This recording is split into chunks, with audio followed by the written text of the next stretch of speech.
नमस्कार दोस्तों, मैं विनय वाजपेयी रायबरेली से वॉइस ऑफ इंडिया में आपका बहुत बहुत स्वागत व अभिनंदन करता हूँ।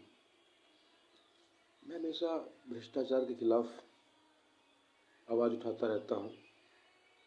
आज हम बात करते हैं उत्तर प्रदेश में भर्तियों में किस तरह से भ्रष्टाचार होता है और हुआ। पूर्व की भर्तियों में कितना ज़्यादा भ्रष्टाचार हुआ। अगर हम 2011-12 की भर्तियों की बात करें, जिसमें शिक्षक भर्ती 72,500, एक ऐसा भ्रष्टाचार, भगवान, अगर मैं बात करूं, तुलसीदास जी की एक लाइन बड़ी चरितार्थ होती है। उन्होंने कहा था कि कलयुग में हंस चुगेगा दाना, कौवा मोती खाएगा। आज वर्तमान की परिस्थितियों में अगर हम बात करें तो जिस तरीके से 72,500 जो भर्तियां शिक्षकों की हुई थी, अभी कल मैं आए दिन इसको लेकर के आवाज़ उठाता हूँ। और बहुत सारी भर्तियाँ जितने भी हुई हैं, कहीं ना कहीं सारी भर्तियों में ये घोटाले होते रहते हैं। अभी कल मालूम हुआ कि पाकिस्तान की रहने वाली एक महिला जो यहाँ आकर के नौकरी कर रही है। अब आप बताइए कितना बड़ा भ्रष्टाचार हुआ होगा। मैं बात बताना चाहता हूँ आपको कि अगर हम 2011-12 की भर्तियों की बात करें तो कम से कम 40 से 50% लोग ऐसे होंगे जो फर्जी डॉक्यूमेंट्स लगा करके आज भी नौकरी कर रहे हैं, लेकिन आज तक उसकी कोई जांच नहीं हुई। जो योग्य लड़का है, जो योग्य अभ्यर्थी है, वो मारा मारा घूम रहा है यहाँ वहाँ, और जो अयोग्य है, जिन्होंने फ्रॉड किया हुआ है, वो आज भी नौकरी कर रहा है। 10 साल हो गए। आखिर आखिर किस समाज में हम रह रहे हैं? क्या तुलसीदास की लाइन चल रही है कि हंस मारा मारा घूम रहा है, कौवा खा रहा है? शायद कुछ सोच समझ के ही उन्होंने बोला होगा। क्या भर्तियों में सिर्फ अभ्यर्थी ही जिम्मेदार है? जब उनका वेरिफिकेशन होता है तो क्या उस समय जो अधिकारी इनके डॉक्यूमेंट्स वेरीफाई करते हैं, क्या वो जिम्मेदार नहीं है? आखिर कब खत्म होगा? योग्य अभ्यर्थी बड़ी उम्मीदें लगा के बैठा था, आज वो गली गली घूम रहा है। मैंने कई बार कई मंचों से इस बात को उठाया। अभी पाकिस्तान से आई हुई महिला, वो यहाँ नौकरी कर रही, हंसी आती है। क्या लोकतंत्र है? 10 साल नौकरी कर चुका कोई योग्य आदमी भ्रमित है यहाँ वहाँ, उसके निवास बन गया, उसका सब बन गया। कितने लोग फर्जी की सीट बना के आज भी नौकरी कर रहे हैं। मैं आप सभी से विनम्र निवेदन करना चाहता हूँ कि आखिर कब तक चलता रहेगा। मैं कहना चाहता हूँ बड़ी जिम्मेदारी के साथ कि हम लोग पेशे से टीचर हैं, तो जिन बच्चों को हम उम्मीद करते हैं कि ये लाइफ में क्या करेगा, यार तो अनकल्चर्ड है, इसके पास तो एजुकेशन नहीं। आज देखता हूँ कि बड़े बड़े डिपार्टमेंटों में बैठ के एंजॉय कर रहे हैं, क्योंकि उनको पता है कि पैसा देंगे नौकरी मिल जाएगी। कहा भी करते थे कि सर सब नौकरियाँ बिकती हैं आजकल। 2012 की जो भर्ती थी 72,500 की, उसमें मेरा एक अनुमान है, आज भी लगभग 40% से 50% के बीच अभ्यर्थी जो हैं, वो फर्जी मार्कशीट लगा के, फर्जी सर्टिफिकेट लगा के, फर्जी डॉक्यूमेंट्स लगा के आज भी नौकरी कर रहे हैं। लेकिन कई बार कहने के बावजूद भी हमारी सरकारें ध्यान नहीं देती कि इसकी जांच कराई जाए और योग्य अभ्यर्थियों को वहाँ पहुँचाया जाए, जो आज भी गली गली की ठोकरें खा रहे हैं। माननीय मुख्यमंत्री उत्तर प्रदेश योगी आदित्यनाथ जी, केशव प्रसाद मौर्य जी ने चुनाव के वक्त कई बार वादे किए कि नहीं, हम गलत नहीं होने देंगे, हम इन अभ्यर्थियों के साथ में हैं। लेकिन कहीं कुछ हुआ नहीं, ढाक के 3 पात।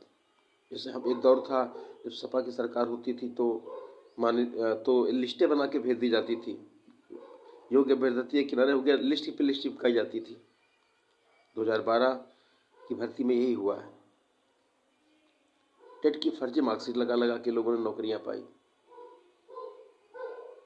और आए दिन मुझे लगता है कि महीने 2 महीने भी नहीं बीतते और 2-4 फर्जी टीचर निकल ही आते हैं कि ये फर्जी मार्कशीट बना के नौकरी कर रहे थे। मैं माननीय न्यायालय का ध्यान इस ओर आकर्षित करना चाहूँगा कि आप हर बात को स्वतः संज्ञान में लेते हैं, लेकिन आप इन चीज़ों को स्वतः संज्ञान में क्यों नहीं लेते हैं? क्यों आप लोगों को न्याय नहीं देते हैं कि इन भर्तियों की पुनः जांच की जाए? और इसमें सिर्फ इन्हीं को जांच ना की जाए, इसमें शामिल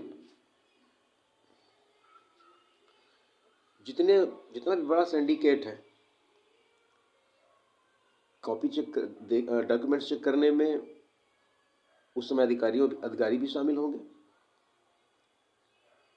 तो सबसे अगर आपको भ्रष्टाचार पे रोक लगानी है तो सबसे पहले तो इन लोगों पे हमें लगाम लगानी पड़ेगी कि आपने इन पे एक्शन लेना पड़ेगा कि आपने आखिर कैसे इनका वेरिफिकेशन किया, कैसे इनके डॉक्यूमेंट्स चेक किए। 10-10 साल बीत गए, 15-15 साल हो रहे, पता ही नहीं चला। और पता नहीं कितने, हो सकता है कल को आतंकवादी आके भी नौकरी कर सकते हैं, करते रहें, करते ही होंगे। जब पाकिस्तान की महिला आके कर रही है तो कहीं ना कहीं ऐसे हजारों मामले हैं जो अभी तक संज्ञान में नहीं आए। फर्जी निवास प्रमाण पत्र बन गया देश का। क्या इसके लिए जिम्मेदार व्यक्ति जैसे एसडीएम, तहसीलदार, लेखपाल, ये भी तो जिम्मेदारी के पद पे बैठे हुए हैं? क्या इनकी कोई रिस्पॉन्सिबिलिटी नहीं बनती कि हम क्या कर रहे हैं? 30 से 40%। मैं माननीय न्यायालय से विनम्र निवेदन करूंगा कि 2011-12 की भर्ती की निष्पक्ष जांच कराई जाए, एक एक डॉक्यूमेंट्स इनके चेक कराया जाए। आप देखिएगा कितना बड़ा घोटाला था उस समय का, चर्चित घोटाला था ये, कि 30 से 40% बच्चे फर्जी नौकरी कर रहे हैं, लेकिन किसी ने इस पर ध्यान नहीं दिया। माननीय योगी आदित्यनाथ ने जब ध्यान नहीं दिया, केशव प्रसाद मौर्य जी ने कहा था कि हम इस पर ध्यान देंगे, किसी ने ध्यान नहीं दिया। इस पर ध्यान देने की जरूरत है। सबसे ज़्यादा ध्यान देने की जरूरत है जिम्मेदार पद पे बैठे हुए अधिकारियों की, जो ऐसे लोगों के डॉक्यूमेंट्स भी नहीं देखते और लोग एम्प्लॉय बन गए। मैं ऐसे ही आवाज़ उठाता रहूँगा इन भ्रष्टाचारियों के खिलाफ। मुझे उम्मीद है कि बहुत जल्द 2011-12 भर्तियों की पुनः जांच की जाए और जो योग्य अभ्यर्थी आज भी गली गली ठुकरे खा रहा है, उसे न्याय व्यवस्था पर बड़ी उम्मीद है, न्यायपालिका पर बड़ी उम्मीद है। लेकिन हमारे माननीय न्यायाधीश महोदय छोटी छोटी बातों को स्वतः संज्ञान ले लेते हैं। लेकिन इतना बड़ा घोटाला हुआ, ये मुझे लगता है अगर यूपी घोटाले की बात, इस शिक्षक घोटाले की बात करें तो ये जो कलकत्ता में घोटाला हुआ है, बंगाल में जो घोटाला, शिक्षक भर्ती घोटाला हुआ, इससे बहुत बड़ा घोटाला है ये। कितना रुपया कमाए होंगे लोगों ने, लेकिन उन अभ्यर्थियों का क्या दोष जो सालों से मारे घूम रहे हैं।